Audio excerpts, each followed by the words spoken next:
Hi, and welcome back to Alberta Camping. It's been a while. This past year has been an interesting adventure for all of us. And I think our last video was probably last May, out at our camper. Our last vlog. Yeah, our last vlog was out at the trailer going, who knows? We don't know if we'll be camping in the summer. So we did go camping. Yep. But we didn't really do much video because we were basically camping between two campgrounds all summer. Camping didn't open until, was it July last year? Yeah, into June, somewhere in there. So Yeah. we weren't even sure if we were going to go camping. We didn't manage to go camping, and I know a lot of you did. Yeah, a lot of you did. This year, it was though. busy. This year, well, it's Easter weekend. We've been here a week.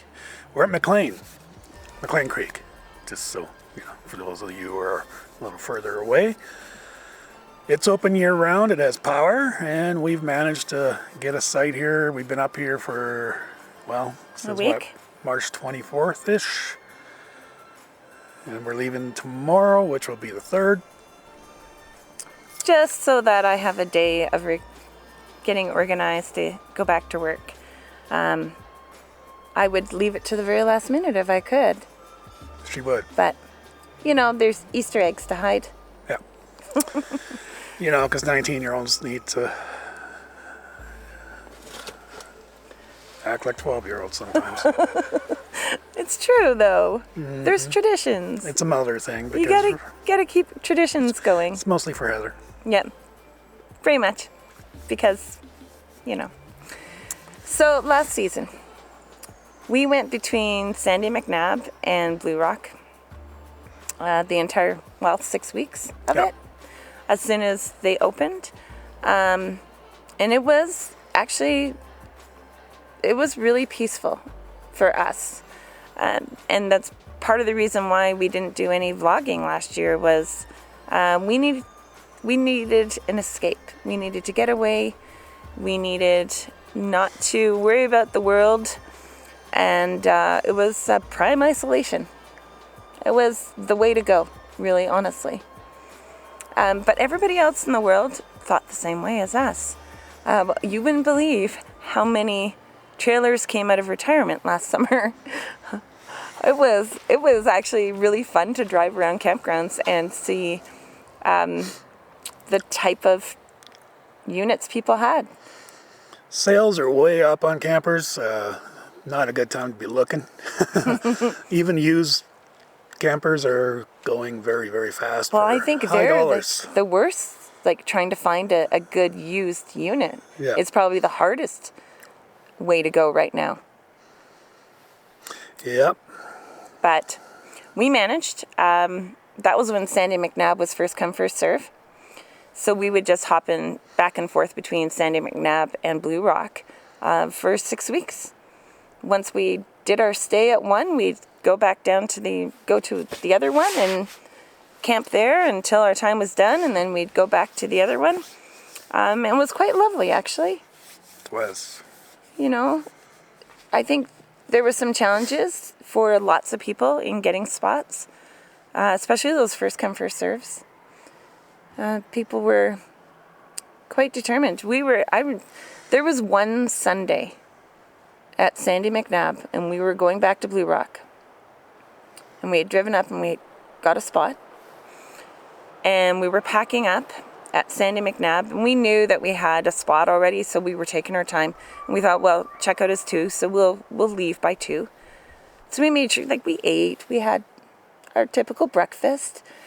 And the people that were coming through, I've never seen it so busy as that one Sunday. People were coming into the campground it started probably at 10 o'clock in the morning. Mm-hmm. And just driving around in loops. We'd see people just continually driving the loop to find a spot and waiting for somebody to pull out. And I don't know how many people pulled in and asked us when we were leaving if we were packing up because they saw the date on our tag. And we would say, well, we're going to be leaving by 2. And it finally got to a point where people were like stopping outside, like with their trailer outside people's, like at the end of their driveway, waiting for you to leave. So it was a little intimidating. It was a little awkward. But we did have a family stop, and they had driven all the way from Leduc, and they were pretty desperate to get a spot. So I didn't blame them for stopping and talking to us. And they said, do you mind if we put a tent on your site? Do you mind if we just hang out here? Because they needed to go up to the state dump station and put water, or get water in their trailer. So they went and did that, and we were like, sure, just fill the tag and put the tag on so people can see the date when they're driving past. But we didn't leave until 2. We didn't let them, but then they sat at our picnic table. Yeah, waited. And so at that point, we were like, okay, let's just get out of here. Because that was a little weird. But that's what you come up against last year, was really like lineups for your site. So I think this year is going to be more of the same, if not worse, because apparently the Alberta Parks reservations, when opened a couple weeks back, was about double people trying to get sites. So it's going to be another busy season. So you're going to have to, if you don't reserve, lots of first come, first serve in Alberta, of course, and definitely look for those. You're going to have to go off the beaten path and get away from Alberta Parks occasionally and look at county campsites and small towns. They all have, it's about every small town in Alberta has a campground. Yeah, so, you just have to do your research. You have to look for those places. Look for little gems. Go for drives and find those little campgrounds and check them out ahead of time. Because we have found a few by accident because of that. Like we went for a drive, or all of a sudden there was like this hidden sign for a campground that you didn't know existed, and so you just drive in and go, hey, this isn't so bad. Give you a tip on that, because I drive a lot all over Alberta, and especially like the Red Deer River Valley and those areas where every time you cross a highway and you're going down and you're basically going through the valley to go up to the other side of the valley, quite often at the bottom of those valleys you'll find a campground. So there's lots of little ones out there that are kind of off the beaten path. They're not on the major highways, they're on the secondaries, but there's a lot of them. And some of them are really nice. Yeah, it was a couple of summers ago that you were driving around Brooks area, and you found Emerson Bridge. You found some nice ones over there. And Emerson Bridge is a county-run campground, and I really enjoyed it there. I want to go back, and it was beautiful. It was pristine, and there's the river there, and just mowed lawns, and like it was really, really pretty. It was nice. So yeah, there's lots of those little campgrounds around. So there's plenty of campsites in Alberta. Some of them are a little off the beaten path. If you got a bigger unit though, you may want to go there first and have a look and make sure you can actually fit into it, because some of these, especially even Alberta Parks, some of their campgrounds that are more remote really were built back in the 60s and 70s, and they're not built for the longer units anymore. So no, I remember driving through one. I can't remember which one it was. I think that was North Coast. Yeah. North Coast is beautiful. No, it was down south there, off the Forestry Trunk Road, somewhere around there, Longview area. Yeah, the stuff out there is, again, beautiful campgrounds, but not built for big rigs, and the roads are kind of sketchy getting into them. Beautiful campgrounds, though. Yeah. But I remember driving through one of them, and like you come to a hairpin turn in the campground, and we were just looking at each other like, there's no way we could get our trailer in there. No. But we're like, that's too bad. Now we are thinking, maybe we just need like a little... We need a smaller trailer. A little tiny thing just to be able to camp in some of those. Yeah. Just like a bed, basically. Instead of the big trailer, just to do a weekend in some of those areas. So to get an idea how busy it's going to be this year, it's Easter weekend. Mclean is pretty much full. It filled up about Wednesday. Yesterday they did open Gooseberry, which has power. They opened the powered loop of Gooseberry. And there was people lined up on the highway waiting for them to open it. Yeah. So they're busy. It's already busy. So definitely, it's because of the weather, of course. If the Easter weekend is a hit and miss one for most people, the weather's going to be good. good time to go out. But John, we're gonna have a video shortly about how to camp in this kind of environment, because it's not quite time to de-winterize your trailer yet. yeah. But you can still use your trailer, go out and go camping, and just work around those little bit of winterized features of your trailer. I have to say, though, you were saying about weather. The weather hasn't been good out here. No. It's cold. It's windy. We thought it might be a little bit warmer than it is because it was warmer in the city. But we've had lots of different weather systems come through here. Yep. We had a blizzard. We woke up to 6 inches of snow. It was about 8 inches of snow we had the other night. So we definitely, you bring a shovel no matter what. You never know. Right now it's a lot nicer than it has been. But we were prepared for the weather. You just have to be prepared for anything. Yeah, you got to definitely make sure that you're keeping an eye on the weather. Long range forecast is good for 10 days, and you can kind of get a rough idea how it's going to be, but you need to keep an eye on that 4 to 5 day forecast. Mm-hmm. And if you see something blowing in and you're not prepared to spend an extra few days, you may want to leave a day early or a couple days early, depending on when that weather system's blowing in. Yeah, because we noticed yesterday, the last couple of days, the wind has been really, really bad, and there was, it was worse in the city and down by Brooks on Trans-Canada Highway and Okotoks area than it was out here, and then the winds hit here later. So we were out here and it was pretty calm, and then we heard about all the accidents and the snow squalls that were happening in other parts of the province that we hadn't actually witnessed. We had snow, but we didn't have those snow squalls. No, well, we were supposed to get a snow squall. We ended up with 8 inches of snow. Yeah. A little different. Yeah, we can shovel out snow, but you wouldn't want to haul a trailer during those snow squalls. So you would look at you don't want to haul your trailer in a snowstorm, definitely. You don't want to haul it on icy highways.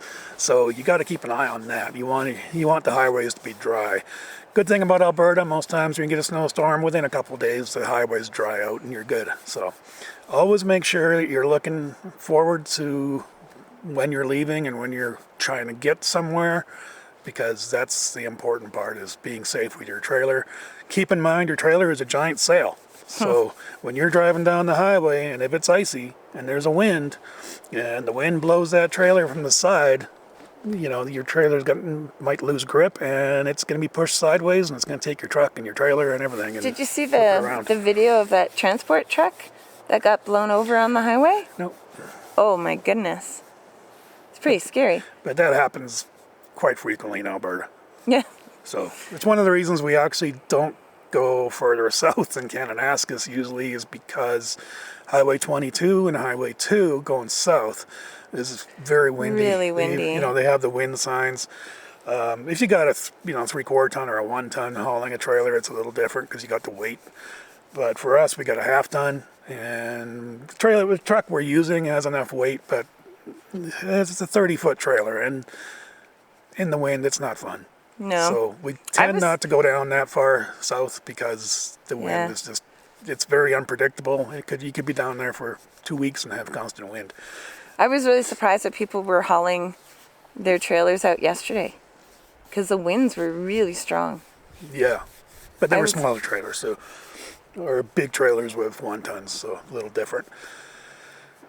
But yeah, the wind is a really rough one when you want to bring your trailer out somewhere. Well, it's unpredictable this time of year too, just coming out here. Yep. But what are you looking forward to this season? Well, Heather's going camping solo a lot. That's going to be fun. I am? Yeah. So this is the first I've heard of this. Be like solo camping with Heather this summer for a lot of vlogs. Does anybody want to come camping with me? Because I can only do so much of that. I need people, but I don't want people, if that makes sense. I don't want to be surrounded, walk out my trailer door and be able to have a conversation with my next door neighbor. So I want that peace and quiet. But at the same time, I'd like to be able to sit around my fire and converse with somebody. So I really don't know if I'm much of a solo camper type person. It's a conundrum for Heather. It is. She doesn't like people, but I like people. Wow, and nowadays, like, you can't, like, invite your neighbor over to your... Well, I guess you could. You can have people outside. 6 feet apart. Yeah, Yeah. I guess you could. Just don't invite them into your trailer. Exactly. Yeah. Stay away. So normal. That's normal? Mm-hmm. Yeah, bless you. I guess I don't invite people in for a trailer. I don't think that's really happened. Not very often. No. Unless people are, like, really curious. I want to buy a Rockwood. Can I see the layout? Then I might let them, like, come in and take a look. So our plans for the summer is basically much as our usual camping. We're still up in the air where we're going. We're not sure yet. We never plan that far in But advance. yeah, we never. That's why we don't really reserve beyond the shoulder seasons, because we don't know. We did manage to get a site at Sandy for May long. Beyond that, it's up in the air. We're easy. Yep. Because, really honestly, with us, we'd like to explore, which we didn't do last year. So that was one thing that I kind of missed, was exploring and finding new hidden gems. But we plan on doing a little bit more of that, I think.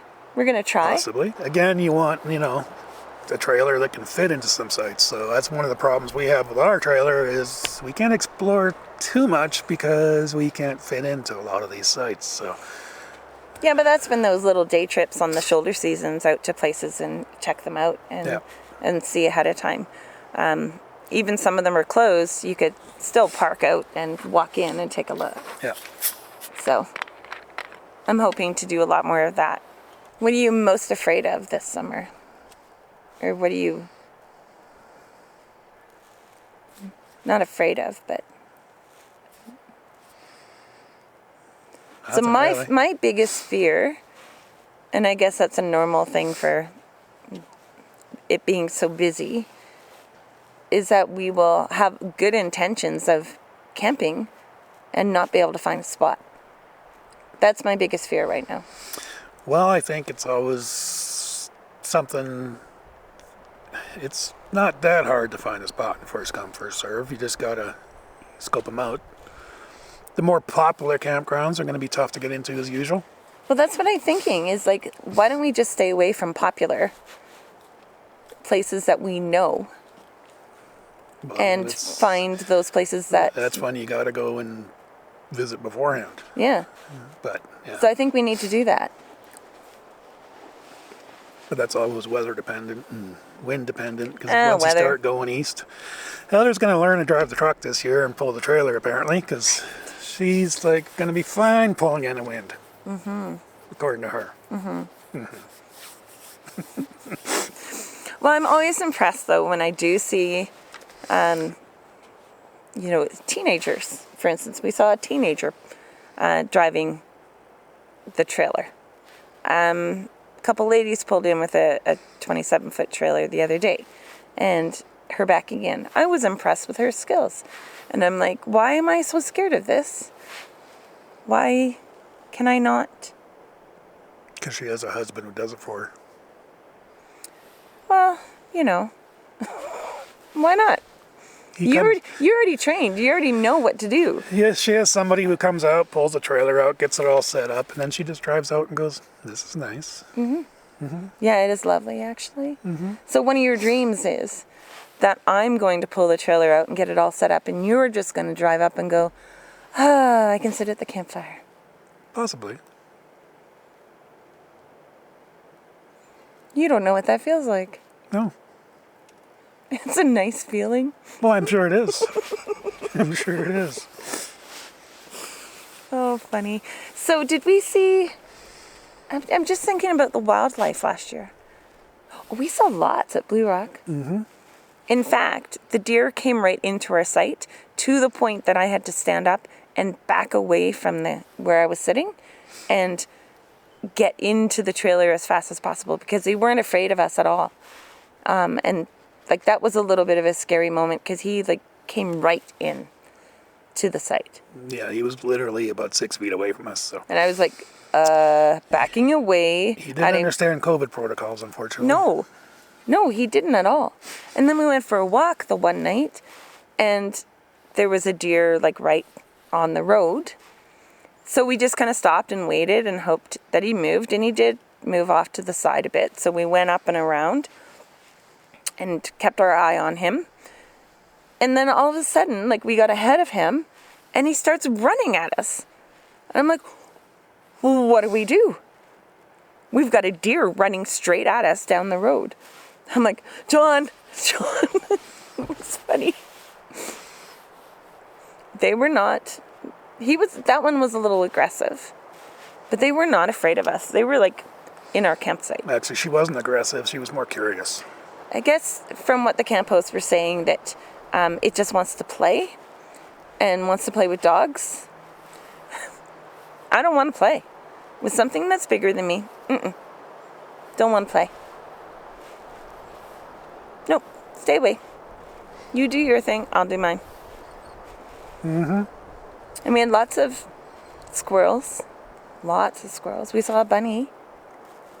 And then there was bears in our campground. We never actually saw them, but we'd heard from other people that the bears had been right beside their site. And then we were right where our site was right by the trailhead. And there was people coming back on the trail saying there was a couple bears on the trail. But we never saw them. But we saw the deer go flying, like they just ran. So we knew something was out there in the woods. But they didn't bother us. We never saw them. You have to make sure you make noise and have your bear spray handy and just be safe. Yep. You're in their habitat, so. Exactly. Let them be. Anyway. I love seeing all the wild animals. Just as long as I see them at a distance. I would like to hug a bear someday. I don't think it'll happen. I don't think they like me. Anyway, so this is the first vlog of the season. 2021's here. Yep. It's going to be a little busier than normal, but should be fun. Well, I'm just determined to make it fun. That's all. Scout out, ask questions. And that's what we do. Get all the info. So we're going to be doing a whole pile of videos coming up real soon. There's been lots of questions, like you said before, about camping while your trailer's winterized. Solar is a huge topic right now. People keep asking about that and the proper way. Misconceptions about solar, about batteries usage over the winter. And so there's lots and lots of questions people have. And we hope to do some videos to help clarify some of those questions or misunderstandings. So yeah, the sun's coming out. So if you have lots of questions that you want us to help, if we can answer or find somebody who can, we'll feel free it out. Leave them down in the comments, and we'll definitely do our best. So don't forget to like and subscribe, and have a great camping season. I know we're going to. We're determined. Happy camping. And check us out on Facebook, because Heather's on there.